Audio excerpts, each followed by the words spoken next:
Endi buxgalteriyaga kirib kelganlar. Soliqqa qaysi hisobotlarga ehtiyot bo'lib va qaysi hisobotlarni topshirish lozim. Bugun aynan shu haqida gaplashib o'tamiz. Assalomu alaykum. Men Otabek Kadirov. Bugun sizlarga aynan yangi buxgalterlar yoki ishlayotgan buxgalterlar qaysi hisobotlarga e'tiborli bo'lib, soliq organlariga yoki boshqa tashkilotlarga topshiriladigan aynan 7 ta hisobot haqida gaplashib o'tamiz. Yaqinroq kelinglar. Aynan qiziq narsalar va kerakli bo'lgan ma'lumotlarni bugun bilib olishingiz mumkin bo'ladi. Umuman olganda biz ko'pincha e'tibor qaratishimiz lozim bo'lgan narsa bu soliq organlariga hisobot. Sababi bu bazaviy hisoblash miqdorini 10 baravar bo'lib qolishi mumkin topshirilmay qolsa. Shuning uchun ehtiyot bilan qaraymiz, shtraf to'lamaylik deb. Lekin doimo eslab qoling. Birinchi navbatda hamma hisobotlar rahbarga borishi lozim. Rahbarlar, sizlar ham shu narsani talab qilishni bilib olinglar. Har oyda 5-sanasigacha bo'ladimi, 7-sanasigacha bo'ladimi, 4 ta hisobot stolinglarda bo'lsin. Kreditorlar, debitorlar, daromad xarajatlar va korxonani foydasi. Aynan shu jihatdan mana shu 4 ta hisobotni rahbarga taqdim qiladigan bo'lsanglar, hammasi korxonada ideal bo'lishi kafolatlangan. Chunki buxgalteriya bu narsani doim e'tiborda bo'lishi kerak. Hozirgi kunga kelib eng ko'p muammoli vaziyatlarga duch kelayotgan tematikalarimizdan bittasi va buxgalterlarning botqog'ini shakllangani bu aynan korxonani sof aktivlari qanchaligini bilmayapmiz. Ko'p buxgalterlarga bu savolni bersak, bilmaydi. Nimaga? Sabab buxgalteriya faqat davlatga topshiriladigan yoki soliq organlariga topshiriladigan hisobotlardan iborat degan fikr bilan yuritadigan bo'ldik. Agar biz aktivlarimizni to'g'ri baholashni bilib olsak, to'g'ri olib borishni bilsak, buxgalteriyada eng zo'rlardan zo'ri bo'lamiz. Sababi davlat soliq inspeksiyasiga topshirilayotgan har bir hisobot aktivlarning asosi hisoblanadi. Demak, biz aktivlarni asoslab hisobot topshirishimiz lozim. Faqat bir narsa, diqqat bilan shu narsani yuriting. Endi davlatga topshiriladigan 7 ta hisobotlarda bizda har oy topshiriladigan hisobotlar mavjud va kvartalda topshiriladigan hisobotlar mavjud. Balanslan moliyaviy natijani keyingi suramiz. Bu alohida mavzu bo'lib chiqadi. Demak, birinchi, eng asosiy narsa bu bizda shunaqangi hisobotlar mavjudki 15-sanasigacha topshiriladigan. Bu nima degani? Bu o'tgan oy uchun bo'lgan vaziyatlarni keyingi oyning 15-sanasigacha. Misol uchun, yanvar uchun hisobot fevral 15-gacha. Fevral uchun hisobot mart 15-gacha. Mart uchun hisobot aprel 15-gacha. Xuddi shunaqa hisobotlar turkumlarini ko'radigan bo'lsak, eng birinchisi va eng asosiylardan bittasi bu jismoniy shaxslardan olinadigan daromad solig'i hisoboti. Xo'sh, bu hisobot o'zini ichiga nima oladi? Bu yerda bizda ishlaydigan va ishlamaydigan xodimlarning daromadlari haqida. Agar biz xodimga ish haqqi to'layotgan bo'lsak, demak, u narsa ham hisobotda ko'rsatiladi. Agar biz yollanma jismoniy shaxs chaqiradigan bo'lsak ham, aynan shu hisobotda ko'rsatib o'tiladi. Buni oddiyroq qilib tushuntiradigan bo'lsam, siz yanvar oyida ishchilarni ishlatdingiz. Undan tashqari yana 1-2 ta jismoniy shaxs chaqirib, jismoniy shaxslardan qanaqadir xizmat oldingiz. Konditsioner tuzatdingiz, ekskavator haydab keldi yoki bo'lmasam elektrik chaqirdingiz va hokazo. Aynan xizmatlar, ishlar uchun sotilgan tovarlar to'g'risida gapirmayapman. Yoki bo'lmasam qaysidir jismoniy shaxsdan mashinasini yoki bo'lmasam ko'chmas mulkini ijaraga oldingiz. Aynan mana shu jihatlardan xizmat olsangiz, aynan ishlatsangiz degan maqsadda aytayapman. Demak, xizmat oldingizmi? Bu hisobotda bularning to'langan xizmatlar haqqini ko'rsatib o'tishingiz kerak. Sababi xarajatlar tasnifida bu narsani xarajat sifatida e'tirof etishingiz uchun.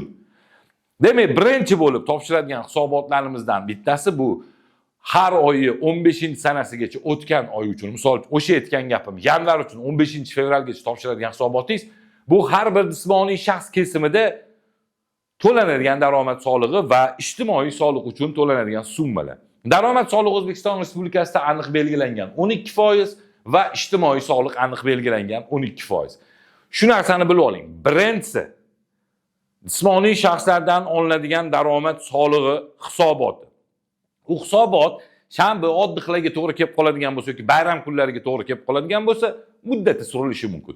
Lekin imkon qadar 10-gacha topshirishingiz kerak. Eslab qoldik. Demak, birinchisi bu jismoniy shaxslardan olinadigan daromad solig'i hisoboti. Endi ikkinchi hisobot ko'pchilikni esidan chiqib qoladigan va unutiladigan hisobotlardan bittasi bu отчетni topshirib bo'lganingizdan keyin, podoxod отчетini topshirib bo'lganingizdan keyin xb.uz saytiga kirib INPS jismoniy shaxslarning shaxsiy jamg'arib boriladigan pensiya ta'minotiga ajratmani hisobotini topshirib qo'ying. Oylikdan 0.1% hisoblangan paytda biz o'shani to'ladikmi? To'lovlar amalga oshgandan keyin biza Xalq bankini saytiga kirib JBPT degan narsaga jismoniy shaxslarning jamg'arib boriladigan pensiya ta'minotiga ajratmasi.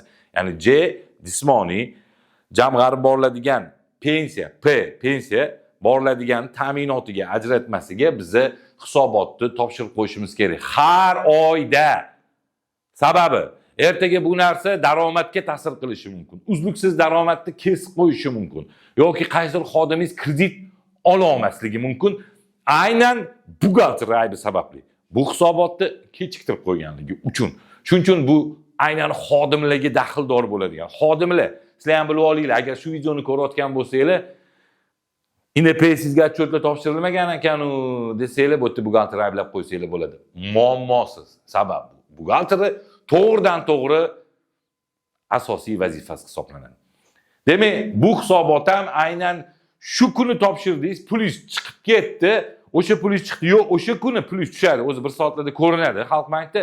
Agar pulingiz ko'rinmagan bo'lsa, ertasi kuni topshiriladigan hisobot hisoblanadi. Demak, ikkinchi hisobotimiz bu INPS bo'yicha topshiriladigan hisobotlarimiz turkumiga kiradi. Uchinchi hisobotlarimizdan eng asosiylaridan bu agar siz foyda solig'i to'lovchisi bo'lsangiz, har oyda klientlardan olgan, aynan xaridorlardan olgan, boshqacha tushunmaylar, ko'pchilikda noto'g'ri talqin ketdi. Endi eski korxona go'yoki o'zini cho'ntagidan to'laydigandek tasavvurga ega bo'ldik. Xaridordan olingan qo'shilgan qiymatga soliqqa hisoboti hisoblanadi. Bu ham har oyda topshirilishi kerak. Agar siz foyda solig'i to'lovchisi bo'lsangiz. Foyda solig'i to'lovchisi bo'lmasangiz buni topshirmaysiz. Demak, biza 20-sanagacha, aynan 20-sanagacha topshiradigan hisobotlarimizni tasnifida qo'shilgan qiymatga soliq hisoboti, aynan shu hisobot o'zi shakllanadi. O'ttiq narsani to'ldirib o'tirmaysiz. Agar mabodo ma'lum bir daromadlaringiz ko'rsatilmagan bo'lsa, aynan qo'shimcha daromad sifatida e'tirof etib ketishingiz mumkin. Demak, o'sha holatda biz 20-sanagacha xuddi shunaqa yanvar uchun 20-fevralgacha, fevral uchun 20-martgacha xuddi shunaqa qilib topshiriladi. Demak, keyingi solig'imiz bu NDS, hamma ham topshirmaydi bu narsani. Ana endi har oyda topshiriladigan hisobotlar turkumida agar siz foyda solig'i to'lovchi bo'lmasangiz, unda aylanmadan soliq to'lovchi bo'lasiz. O'zbekiston Respublikasida ikkita soliq bazasi bor. To'g'ridan to'g'ri daromadga qaratiladi. Boshqa soliq yo'qki, to'g'ridan to'g'ri daromadga qaratilgan. Qolganlari egri hisoblanadi. Korxonani daromadiga qaratilgan ikki xil soliq tushunchamiz bor. Birinchisi aylanmadan olinadigan soliq, ikkinchisi foyda solig'i. Aynan foyda solig'i. Boshqa yo'q. Korxona yo unda, yo bunda o'tiradi. Ikkalasini to'lamaydi. Aynan bitta daromad ikkita soliqqa tortilmaydi. Shuning uchun bunda o'tirgan bo'lsanglar, bunda plus отчет bor, endi har oyda topshiriladigan. Hozir aytganim. Bunda o'tiradigan bo'lsanglar, sizlar nimalar topshirasizlar? Birinchi bo'lib o'sha jismoniy shaxslardan olinadigan daromad solig'i, ikkinchisi INPS, uchinchisi har oyi 15-sanasigacha aylanmadan olinadigan soliq hisoboti bor. Agar siz bunda o'tirsiz, bu soliqda daromadingizni 4% to'layotgan bo'lsangiz yoki 1 milliardgacha oborotda aylanmada o'tirishingiz mumkin.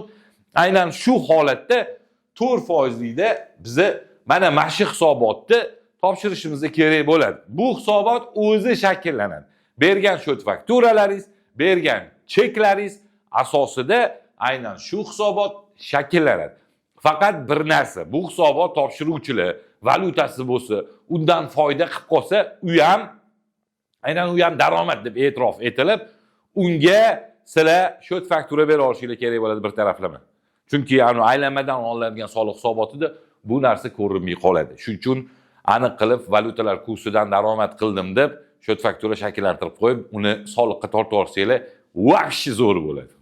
Umuman olganda, demak, bizda nimalar bor? Aylanmada o'tiradiganlarda. Birinchisi, bu jismoniy shaxslardan olinadigan daromad solig'i 15-sanagacha, INPS xuddi shu 15-sanagacha topshiriladi.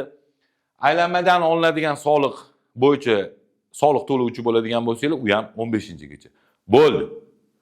Asosan mana shu hisobotlar agar binosi yoki boshqa narsasi bo'lmaydigan bo'lsa, ko'chmas mulklari bo'lmaydigan bo'lsa demoqchiman-da. Endi unda o'sha mulk solig'ini hisobotini yoki suv resurslaridan foydalanganlik to'g'risida hisobotni topshirishga to'g'ri keladi. Umuman olganda mana shu. Ana endi bu holatda bo'ladigan bo'lsa, boya aytganimdek, bizda foyda solig'i to'lovchisi bo'lsa, u holatda birinchi topshiradiganimiz jismoniy shaxslardan olinadigan daromad solig'i hisoboti, demak mana buni qog'oz olasizlar, undan keyin yozib ketaveringlar. Mana jismoniy shaxslardan olinadigan daromad solig'i. Ikkinchi topshiradigan hisobotimiz har oyi 20sigacha bu NDS va INPS. Demak, daromad jismoniy shaxslardan olinadigan daromad solig'i 15gacha, INPS 15gacha va NDS 20gacha. Mana shu hisobotlarni topshirib yuringlar. Endi ham boya aytganimdek o'zi shakllanadi. Faqat to'g'ri yoki noto'g'riligini tekshirib olishimiz kerak bo'ladi. Xo'p, undan tashqari, unda ham o'tirsanglar, bunda ham o'tirgan taqdiringlarda ham bizda yer, mol, mulk soliqlari mavjud. Agar yer solig'i bo'ladigan bo'lsa, yeringlar bo'ladigan bo'lsa, uning ustida binoinglar bo'lsa, yer solig'i, binoga mol, mulk solig'i to'lanadi. Umuman olganda mulkinglar bo'lsa, yeringlar bo'ladi. Ijara emas, aynan korxonani balansida turgan mulk uchun yer va mol mulk soliqlari topshirish kerak bo'ladi. Buni aylanmada o'tiradiganlar choraklik topshiradi, choraklik chiqaradi va bu foyda solig'i 2 marta to'lovga chiqarsa bo'ladi. Demak, bir yilda 2 marta bu choraklik to'laydi. Shuning uchun shu narsaga juda ham qattiq e'tibor berasizlar. Asosiy hisobotlarni aytaman, eng asosiylari. Ana endi kvartalda topshiradigan hisobotlarimiz mavjud. Bu hisobotlardan biri bu foyda solig'ida o'tiruvchilar. Aylanma buni topshirmaydi. Aylanma to'lovchimisiz? Bo'ldi. Aylanmani o'zini topshirasiz har oyda. Foyda solig'i to'lovchilari aynan foydasi bo'yicha 1-chi, 2-chi, 3-chi, 4-chi kvartal. Endi bu hozir kvartal deb yuritilmaydi. 3 oylik, 6 oylik, 9 oylik, 1 yillik. Faqat 1 yillik sal boshqacharoq topshiriladi. 9 oylikgacha bo'lgan holat deyarli bir xil topshiriladi. Bu nima? Bu yanvar, fevral, mart uchun, umuman yanvarda, fevralda, martda qilgan daromadingiz yoziladi foydada. Uni daromad qilish uchun ketgan sarf xarajatlaringiz yoziladi. O'shandan 15% chiqadi. Demak, 15% to'lovchi bo'lasiz, agar sizda aynan shu holat bo'lsa. Demak, yanvar, fevral, martda yig'ib, umuman olganda 3 oylik daromadingiz ko'rsatiladi u foydada va 3 oylik xarajatlaringiz ko'rsatilib, umumiy hisobda ayrilganidan, ya'ni foydalardan qancha soliq chiqqanini ko'rsatadi. Bir narsa, foyda solig'i topshiruvchilari aynan 3 oyda bir marta soliq to'lash kerak degan tushuncha yo'q. Shuning uchun ham rahbarlarga boshida aytdim. Oyma-oy olinglar. Foyda chiqdimi, ras to'lab qo'yinglar, keyingi oy zarar bo'lsa plus minus qo'yasizlar. Har oyda to'lashga o'rganadigan bo'lsanglar, korxonani birinchidan reytingi ham oshadi. Ikkinchidan o'zingizlarni rivojlantirishga e'tibor kuchayadi. Endi 6 oylik degan tushuncha bu yanvardan iyun oyining 30-sanasigacha bo'lgan daromadinglar. Yanvar, fevral, mart, aprel, may, iyun, iyulni yig'indi daromad ko'rsatiladi. Undan keyin 9 oylik degani xuddi shu yanvardan sentyabrgacha daromad qilganinglar. Uning ichida naryoqda zarar qilib ketgan bo'lsanglar, bu qoplab yuborishi mumkin. Yillik deganda aynan yanvardan dekabrgacha bo'lgan daromadlarni ko'rsatadi. Birinchi kvartal uchun foyda solig'i to'lovchilari aprelgacha srogi topshirish. Ikkinchi kvartal uchun foyda solig'i to'lovchilari 20-iyulgacha topshirish muddati. 3-kvartalniki 20-oktyabrgacha va 1 yillikni adashmasam 1-martgacha bo'ladi bu yil. Har xil bo'lyapti. O'zi 20-yanvargacha bo'lish kerak, foydani chiqarib olish kerak yillik. Shuning uchun umumiy olganda shu bo'ladi. Endi 7 va yakuniy hisobotlarimiz bizani eng ko'p qiynaydigan hisobotlarimizdan bittasi bu foyda solig'ining stavkasi aytganimdek 15%. Qaranglar, buxgalterlar, nimaga men bu narsani oxiriga olib qo'yganman? Sabab shu narsani tushunib olishingiz uchun. Birinchi narsa, stat.uz degan saytimiz bor. Aynan statistika hisobotlari deyiladi bu narsa. Statistika hisobotlarini sana sudga berib, jarima undirish imkoniyati mavjud. Hisobotni vaqtida bermaydigan bo'lsangiz yoki aldab bergan bo'lsangiz. Shuning uchun bunda har oyda topshiradigan hisobotlari ham bor, yilda bir marta topshiradigan hisobotlari ham bor. Har bittasining o'zining muddati bor. Oyma-oyga 6-da ham bor, 4-da topshirish kerakli bo'lganigani bor, 14-da, 18-da va hokazo har xil. Endi buni qaysi birini men topshiraman deganda Stat.uzga kirasizda xizmatlarini ichidan, interaktiv xizmatlar ichidan topshiriladigan hisobotlar ro'yxatini ko'rasizlar. Bu yerda sizlar ineneylarni kirgizadigan bo'lsanglar, korxonanglarnikini hamma hisobotlarni ko'rib olsanglar bo'ladi. Qaysi hisobot topshirishingiz lozimligini bilib olsanglar bo'ladi. Mana shu narsalarga juda ham qattiq e'tibor beringlar. Lekin bitta narsa, korxonani buxgalterimisiz yoki boshqa tashkilotda kimdir bo'lib ishlaysizmi? Ishimizni haqqoniy, haqiqiy bajaradigan bo'lsak, etgan botqog'imdan chiqib ketish imkoniyati kuchayadi. Yana o'zingiz bilan nechidir yildan keyin ko'rishgan paytingizda o'zingizga o'zingiz savol berishingiz mumkin bo'ladi. Молодец, botqoqdan chiqding. Hamma seni yaxshi buxgalter e'tirof etadi. Kelasi darslarda ko'rishguncha salomat bo'ling, buxgalterlarning bosh buxgalterlari. Кто считает не числа решения, кто в потоке найдет направление, кто в балансе видит не просто итог. Это бухгалтер, и он не бог.